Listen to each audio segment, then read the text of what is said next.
बिस्मिल्लाहिर्रहमानिर्रहीम। अस्सलाम वालेकुम स्टूडेंट्स। आज हम लोग अपना PSY 516 का करेंगे लेक्चर नंबर 36।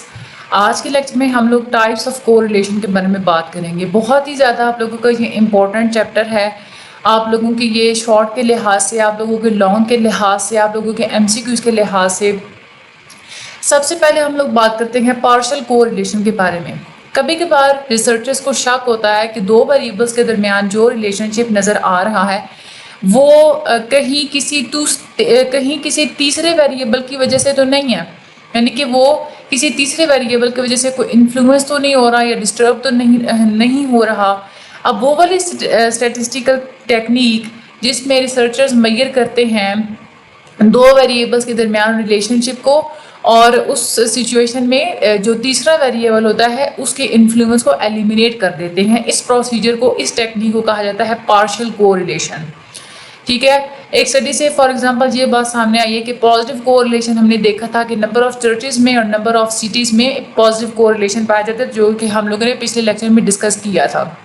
लेकिन यहाँ पे देखें कि डायरेक्ट रिलेशनशिप तो हो नहीं सकता नंबर ऑफ चर्चेज में और नंबर ऑफ क्राइम्स में।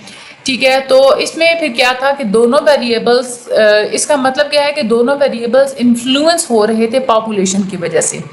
अब पॉपुलेशन को अगर कंट्रोल कर लिया जाए तो इसका मतलब क्या है कि कोई रियल कोरिलेशन हमें नज़र नहीं आएगा चर्चेज में और क्राइम में। अब इस सिचुएशन में हमारे पास तीन वेरिएबल्स हैं, X, Y और Z।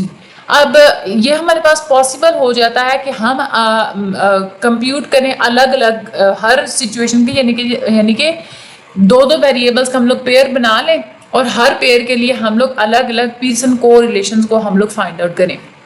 यानी कि हम लोग पहले पीयरसन कोरिलेशन फाइंड आउट करते हैं एक्स वाई का। इससे आप लोगों को पता चलेगा कि एक्स और वाई में क्या कोरिलेशन है। फिर आप लोग पीयरसन कोरिलेशन फाइंड आउट करते हैं एक्स जी का।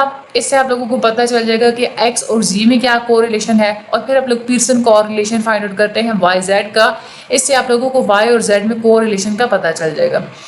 पार्शियल कोरिलेशन की स्टैटिस्टिकल जो सिग्निफिकेंस होती है उसको आप लोग कैसे डिटरमिन कर सकते हैं कि इसमें आप लोग, जैसे हम लोग वैसे जो पीयरसन कोरिलेशन हम लोग इवेलुएट करते हैं उसी को, वही प्रोसीजर हम लोग इस्तेमाल करके उसी से आप लोग आंसर्स निकाल के आप लोगों को पार्शियल कोरिलेशन का पता चल सकता है।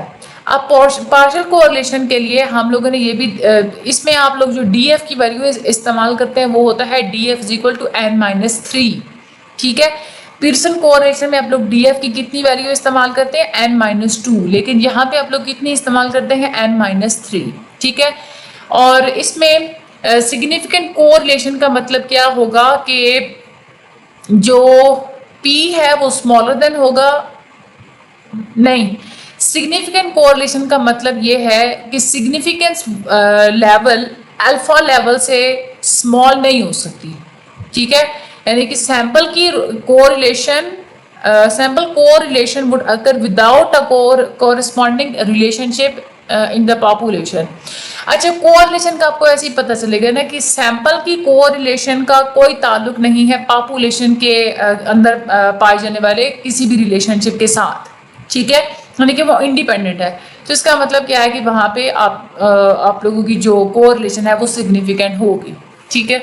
आगे चलते हैं हम लोग स्पीयरमैन को। दूसरी जो टाइप है ना, पहली टाइप हम लोगों ने पढ़ ली पार्शियल कोरिलेशन, दूसरी टाइप है हमारे पास स्पीयरमैन कोरिलेशन, तीसरी टाइप होती है हमारे पास पॉइंट बाय सीरियल कोरिलेशन, और चौथी टाइप होती है हमारे पास फाई कोरिलेशन या फाई कोफिशिएंट। अच्छा, स्पीयरमैन कोरिलेशन क्या होती है? जब पीयरसन कोरिलेशन का फार्मूला आप लोग ऐसे डेटा के ऊपर इस्तेमाल कर रहे हों जिनको आप लोगों ने ऑर्डिनल स्केल जो रैंक्स से लेना हो, तो वहां पे जो आपके पास रिजल्ट आएगा उसको हम लोग बोलते हैं स्पीयरमैन कोरिलेशन। ठीक है। ये सेम वही मेथड होता है सारा कुछ, लेकिन बस ये होता है कि जब आप लोग डेटा ले रहे हैं वो वाला इंटरवल या रेशो स्केल पे, तो फिर क्या होगा कि पीयरसन कोरिलेशन का आप लोग फार्मूला जो है वही आप लोग, उसको आप लोग क्या बोलेंगे, पीयरसन कोरिलेशन। लेकिन जब आप लोग ऑर्डिनल स्केल का डेटा ले रहे हैं तो फिर वो क्या होगा हमारे पास, उसको हम लोग क्या बोल देंगे, स्पीयरमैन कोरिलेशन बोल देंगे। इसको आप लोग दो सिचुएशंस में इस्तेमाल करते हैं। इसको आप लोग आइडेंटिफाई करते हैं सिंबल RS से। स्पीयरमैन कोरिलेशन को एक तो आप लोग इस्तेमाल करते हैं कि एक्स और वाई के दरमियान रिलेशनशिप को मेजर करने के लिए, जब दोनों ही वेरिएबल्स को आप लोग ऑर्डिनल स्केल पे मेजर करते हैं, ठीक है। और दूसरी सिचुएशन ये होती है कि इसको आप लोग पीरसन कोरिलेशन के अल्टरनेटिव के तौर पे भी इस्तेमाल कर सकते हैं। इवन के आपके जो ओरिजिनल रॉ स्कोर्स हैं, चाहे वो इंटरवल या रेशियो स्केल ही क्यों नहीं है, फिर भी आप लोग पीरसन कोरिलेशन की जगह पे स्पीयरमैन कोरिलेशन को इस्तेमाल कर सकते हैं, ठीक है। तो ये दो सिचुएशंस में आप लोग इसको इस्तेमाल कर सकते हैं। ये बात आप लोगों ने याद रखनी है कि ज़रूरी नहीं है कि सिर्फ ऑर्डिनल पे ही आप लोग इस्तेमाल करें। अगर ऑर्डिनल होगा तो फिर तो सिर्फ स्पीयरमैन कोरिलेशन ही आप लोग जो है ना वो फाइंड आउट करेंगे, उसको आप लोग स्पीयरमैन कोरिलेशन ही आप लोग फाइंड जो है ना वो कहेंगे। लेकिन अगर इंटरवल या रेशियो स्केल है तो उसके लिए आप लोग पीरसन कोरिलेशन भी आप लोग उसको कह सकते हैं और स्पीयरमैन कोरिलेशन भी आप लोग उसको कह सकते हैं। जो पीरसन कोरिलेशन है इसमें आप लोग मेजर करते हैं कि दो वेरिएबल्स के दरमियान लीनियर रिलेशनशिप किस हद तक पाया जाता है। और लेकिन रिसर्चर्स जो होते हैं ना वो एक्सपेक्ट करते हैं कि डेटा के अंदर बिल्कुल कंसिस्टेंट वन डायरेक्शनल रिलेशनशिप पाया जाएगा, ठीक है। लेकिन वो ज़रूरी नहीं है कि लीनियर रिलेशनशिप हो। अगर पीरसन कोरिलेशन आप लोग कैलकुलेट कर रहे हैं इस डेटा के लिए तो आपके पास फिर जो कोरिलेशन है वो वन नहीं आएगी, ठीक है। यानी कि वैसे तो आप लोग क्या करते हैं कि लीनियर रिलेशनशिप के लिए इस्तेमाल करते हैं ना, लेकिन अगर आप लोगों के पास ऑर्डिनल स्केल होगा, ऑर्डिनल स्केल से डेटा आपके पास है, उस पर आप लोग पीरसन कोरिलेशन अगर लगा देंगे तो उसका मतलब क्या है कि आपके पास फिर आंसर वन में नहीं आएगा। चाहे यानी कि इसका मतलब क्या होगा कि आपका जो डेटा है वो स्ट्रेट लाइन के साथ फिट नहीं हो रहा। इस सिचुएशन में आप लोग क्या करेंगे, स्पीयरमैन कोरिलेशन को इस्तेमाल करेंगे रिलेशनशिप की कंसिस्टेंसी को मेजर करने के लिए। अच्छा, जो स्पीयरमैन कोरिलेशन होता है ना वो सिर्फ कंसिस्टेंसी को मेजर करता है, फॉर्म को मेजर नहीं करता। यानी कि आपको ये नहीं बताएगा कि लीनियर रिलेशनशिप है या नहीं है, जस्ट आप लोगों को कंसिस्टेंसी बताएगा, स्ट्रेंथ बताएगा रिलेशनशिप की।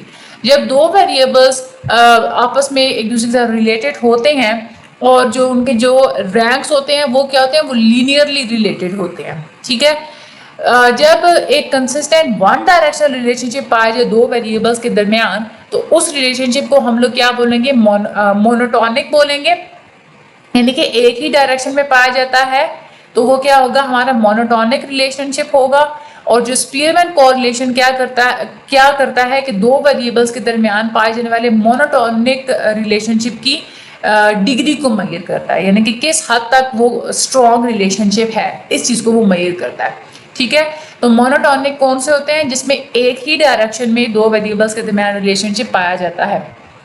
तीसरी जो टाइप होती है हमारी कोरिलेशन की, that is a point by serial correlation. Point by serial correlation को आप लोग इस्तेमाल करते हैं दो वेरिएबल्स के दरमियान रिलेशनशिप को मेजर करने के लिए उन सिचुएशंस में जिसमें एक वेरिएबल की तो रेगुलर या न्यूमेरिकल स्कोर आ रहे होते हैं, डिफरेंट किस्म के कोई भी स्कोर आ सकते हैं, लेकिन जो सेकंड वेरिएबल होते हैं उसकी सिर्फ दो ही वैल्यूज हो सकती हैं।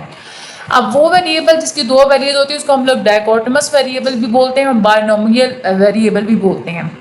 जैसे अब वेरिएबल है ना, उसकी सिर्फ दो वैल्यूज आ सकती हैं, मेल या फीमेल, ठीक है। इसी तरह से जो कॉलेज ग्रेजुएट है वर्सेस नॉन कॉलेज ग्रेजुएट, तो भी दोनों में से कोई एक ही वैल्यू आ सकती है। यानी कि जो दो वैल्यूज वाले जो वेरिएबल्स होते हैं ना वो होते हैं डायकोटोमस वेरिएबल। अब वो सिचुएशन जिसमें एक वेरिएबल डायकोटोमस है और एक जो वेरिएबल है वो डायकोटोमस नहीं है, वो रेगुलर है, कोई भी न्यूमेरिकल स्कोर उस पर आ सकता है। तो ऐसी सिचुएशन में आप लोग कौन सा कोरिलेशन इस्तेमाल करते हैं, पॉइंट बाई सीरियल कोरिलेशन इस्तेमाल करते हैं।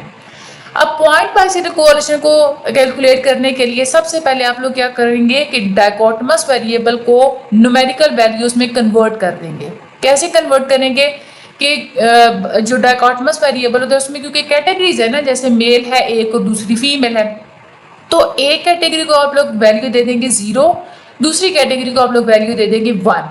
फिर इन वैल्यूज के ऊपर आप लोग क्या करेंगे, पीरसन कोरिलेशन का फार्मूला इस्तेमाल करेंगे कन्वर्टेड डेटा के ऊपर। फिर उसके बाद आप लोग क्या करेंगे कि जो आप लोगों के पास वैल्यूज आएंगी पॉइंट बाई सीरियल कोरिलेशन की, उनका आप लोग अगर स्केयर फाइंड आउट कर लेंगे आर स्केयर, तो वो एग्जैक्टली जो है ना वो वैल्यू बिल्कुल वैसी ही आएगी आपके पास जैसे आप लोग इंडिपेंडेंट सैंपल टी टेस्ट में इफेक्ट साइज को मेजर कर रहे होते हैं, ठीक है। रिलेशनशिप की जो स्ट्रेंथ होती है वो भी आप लोगों को आर स्क्वायर से ही पता चलती है। आर स्क्वायर क्या होता है? कोएफिशिएंट ऑफ डिटर्मिनेशन होता है, जो आप लोग प्रिडिक्शन के लिए भी इस्तेमाल करते हैं, और ये आप लोगों को मेजर करता है कि एक वेरिएबल के अंदर पाई जाने वाली वेरिएबिलिटी को आप लोग कितना प्रिडिक्ट कर सकते हैं, या सेकंड वेरिएबल के साथ जो है उसकी एसोसिएशन को आप लोग कितना डिटरमिन कर सकते हैं। ठीक है। चौथी जो टाइप होती है 5 कोएफिशिएंट। जब दोनों ही वेरिएबल्स एक्स बी और वाई बी दोनों ही वेरिएबल्स हर इंडिविजुअल के डायकोटोमस हों, वहां पे जो आप लोग कोरिलेशन इस्तेमाल करेंगे, दो वेरिएबल्स के दरमियान जो कोरिलेशन होगा उसको आप लोग क्या बोलेंगे? 5 कोएफिशिएंट बोलेंगे। ठीक है। हम लोगों ने पिछला जो टॉपिक था उसमें हम लोगों ने इसमें क्या पढ़ा कि उसमें सिर्फ एक ही वेरिएबल डायकोटोमस होता है, दूसरा क्या होता है? वो न्यूमेरिकल स्कोर्स होते हैं। यहाँ पे क्या है कि दोनों ही वेरिएबल्स डायकोटोमस हैं, तो उसके कोरिलेशन को हम लोग क्या कहेंगे? 5 कोएफिशिएंट बोलेंगे। इसको कैलकुलेट करने का क्या तरीका होता है कि सबसे पहले आप लोग डायकोटोमस वेरिएबल्स को न्यूमेरिकल वैल्यूज असाइन करेंगे। एक कैटेगरी को आप लोग 0 दे देंगे, दूसरे कैटेगरी को आप लोग 1 दे देंगे। फिर आप लोग रेगुलर पीयरसन फार्मूला आप लोग इस्तेमाल करेंगे कन्वर्टेड स्कोर्स के ऊपर। 5 कोएफिशिएंट को आप लोग इस्तेमाल कर सकते हैं दो डायकोटोमस वेरिएबल के दरमियान पाए जाने वाले रिलेशनशिप को असेस करने के लिए। सबसे ज़्यादा जो कॉमन स्टैटिस्टिकल प्रोसीजर होता है वो होता है अच्छा, इसको ना चीज स्केयर स्टैटिस्टिक भी बोला जाता है, उसको के स्केयर स्टैटिस्टिक भी पढ़ा जाता है। ये वाला जो है ना, ये तो सबसे ज़्यादा जो कॉमन स्टैटिस्टिकल प्रोसीजर होता है वो कौन सा होता है?